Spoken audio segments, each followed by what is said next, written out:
வணக்கம். S news 24/7 செய்திகள் வாசிப்பது சேவர்த்தினி. திருக்கழுக்குன்றம் அருகே நென்மேலி ஊராட்சியில் பொது சுகாதாரம் மற்றும் நோய் தடுப்பு மருத்துவத்துறை சார்பில் நலம் காக்கும் ஸ்டாலின் சிறப்பு மருத்துவ முகாம் நடைபெற்றது. செங்கல்பட்டு மாவட்டம் திருக்கழுக்குன்றம் ஒன்றிய நென்மேலி ஊராட்சியில் பொது சுகாதாரம் மற்றும் நோய் தடுப்பு மருத்துவத்துறை சார்பில் ஊராட்சி நிர்வாகம் இணைந்து நலம் காக்கும் ஸ்டாலின் சிறப்பு மருத்துவ முகாம் நடைபெற்றது.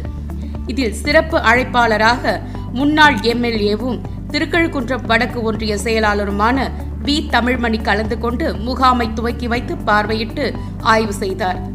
முகாமில் இரத்த பரிசோதனை, இரத்த அழுத்தம், தோல் மருத்துவம், மகளிர் நல மருத்துவம், கர்ப்பப்பை மார்பக புற்றுநோய் குறித்தும், குழந்தை நல மருத்துவம், இருதய மருத்துவம், நரம்பியல் மருத்துவம், கண் மருத்துவம், சித்த மருத்துவம், காசநோய் பிரிவு உள்ளிட்ட பல்வேறு பிரிவுகளில் துறை சார்ந்த மருத்துவர்கள் மூலம் பொதுமக்கள் தங்களது உடல்நிலையை பரிசோதனை செய்து கொண்டு பயனடைந்தனர். நிகழ்ச்சியில் ஒன்றிய கவுன்சிலரும் ஒன்றிய மாணவரணி துணை அமைப்பாளருமான கடும்பாடி ஊராட்சி மன்ற தலைவர் உட்பட துறை சார்ந்த மருத்துவர்கள், மக்கள் பிரதிநிதிகள் பலர் கலந்து கொண்டனர்.